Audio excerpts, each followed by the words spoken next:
क्षेत्र में चुनावी माहौल तो बहुत बढ़िया चल रहा है, किंतु भारतीय जनता पार्टी कांग्रेस से काफ़ी आगे चल रही है।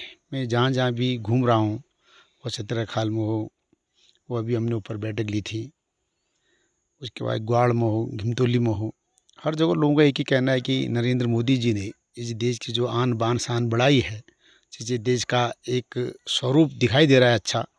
आज बड़े बड़े देश भी इस बात को मानते हैं कि मोदी जी एक शक्तिशाली नेता के रूप में उभर रहे हैं, वो भारत के नहीं विश्व के नेता बनने जा रहे हैं। और उसी दृष्टि से लोगों में एक उनके प्रति विश्वास है। एक ये है कि यदि कोई ऐसी मुसीबत देश पर आएगी या हम पर आएगी तो मोदी जी खड़े रहेंगे। जिस प्रकार लोग कहते हैं कि कोरोना काल में जिस प्रकार से उन्होंने फ्री में वैक्सीन लगवाई, लोगों को राशन दिया, और आज भी 80 करोड़ लोगों को मुफ्त का राशन मिल रहा है, सुविधाएं मिल रही हैं। तो लोगों को निश्चित तौर पर लगता है कि यदि कोई हमारा सच्चा रखवाला है तो नरेंद्र मोदी है।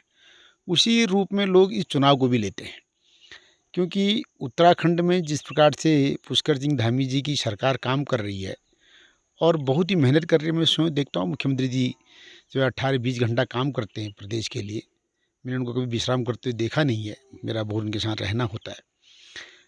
तो लोगों को लगता है कि यदि हमको इस केदारनाथ विधानसभा के यदि विकास करना है तो इसके लिए सबसे अच्छा विकल्प हमारे पास है कि हम भारतीय जनता पार्टी की प्रत्याशी श्रीमती आशा नौटियाल को यहाँ से जिताकर भेजें, जिससे जो विकास के काम हमारे थोड़े बहुत रुके पड़े हैं वो भी पूर्ण हो जाए और यहाँ के लोगों को सब सुविधाएं प्राप्त हो। कांग्रेस को तो ये अधिकार नहीं है कहने का, क्योंकि कांग्रेस ने तो हमेशा इस देश को धर्म के आधार पर, जाति के आधार पर बांटने का काम किया है। कांग्रेस स्वयं सनातन विरोधी है। आप उनके बड़े से बड़े नेता के बयान सुन लें या जिनके साथ वो गठबंधन में काम कर रहे हैं देश में और उनकी भाषा को समझें, तो निश्चित तौर पर वो ये कहीं नहीं, भारतीय जनता पार्टी सनातन के को तो आगे बढ़ाने वालों में से है। हम तो बार बार कहते हैं कि सनातन को सुरक्षित रखना है, आगे बढ़ाना है, तो कांग्रेस विचारधारा को इस देश से समाप्त करना होगा। इसलिए कांग्रेस का ये आरोप बिल्कुल मिथ्या है और कहीं भी इसमें कोई सत्यता या कोई ताकत नहीं है।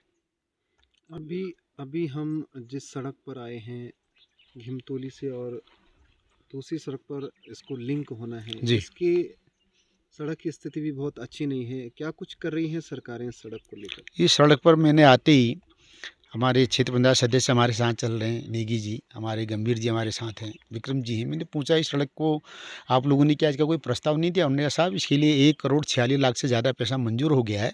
चुनाव के बाद निश्चित तौर पर इस सड़क का डामरीकरण होगा। देखिए, आप देख सकते हैं कि केदारनाथ विधानसभा चुनाव को लेकर कितना उत्साह लोगों में है, और जिस तरीके से हमारी जो दिवंगत विधायक है शैला रानी रावत जी, उसके बाद माननीय जो हमारे मुख्यमंत्री जी हैं पुष्कर सिंह धामी जी ने, उन्होंने कहा कि जब तक यहाँ विधायक का चुनाव नहीं हो जाता, विधायक शपथ नहीं ले लेता, तब तक मैं इस विधानसभा को गोद लूँगा।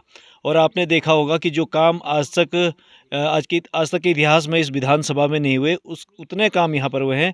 लगभग 700 से 800 करोड़ की घोषणाएँ हुई है। लोगों को राहत मिली है, जो केदारनाथ आपदा को के बाद जिस तरह से वहाँ पर जो टेंट वाले थे, घोड़े वाले, खच्चर वाले और जो दुकान वाले थे, उनको किस तरह से आर्थिक सहायता मिली है, और लगातार क्षेत्रों में काम हुए हैं। और अब हमारी जो भारतीय जनता पार्टी की प्रत्याशी हैं आशा नौटियाल जी, निश्चित तौर पर एक बड़े मार्जिन के साथ वो इस चुनाव को जीत रही हैं।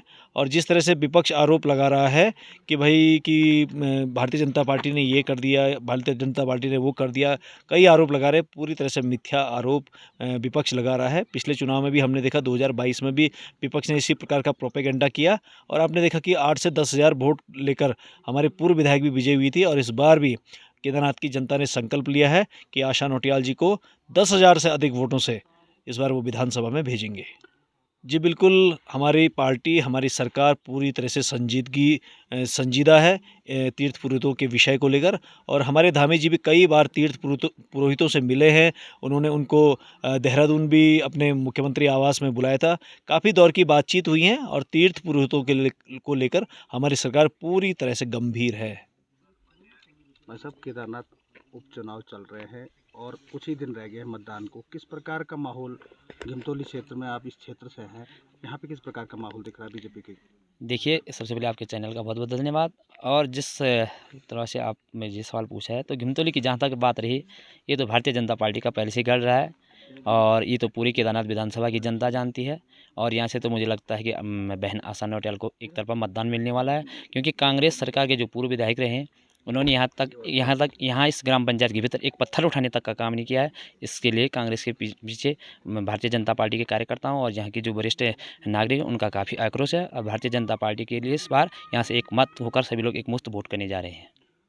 तलनागपुर की उपेक्षा लगातार हर सरकार द्वारा की गई है। ऐसा कुछ नहीं है। लगातार वहाँ पे लोग बेरोजगार क्या तलनागपुर संघर्ष समिति इस प्रकार के मुद्दे वहाँ पे उठाते जा रही है। देखिए, ऐसा कुछ नहीं है। जो तलनागपुर विकास संघर्ष समिति के कुछ सदस्य हैं, मुझे लगता है कि पूरा कांग्रेस का एक ग्रुप बनाया गया है और इसमें कांग्रेस के मुद्दों को उठाया जाता है। मैं सरासर इसको तलनागपुर संघर्ष समिति का वो ग्रुप नहीं कहता हूँ, इसमें एक कांग्रेस का ग्रुप बनाया गया है और इसमें कांग्रेस के द्वारा किए गए कृत्यों को उजागर किया जाता है।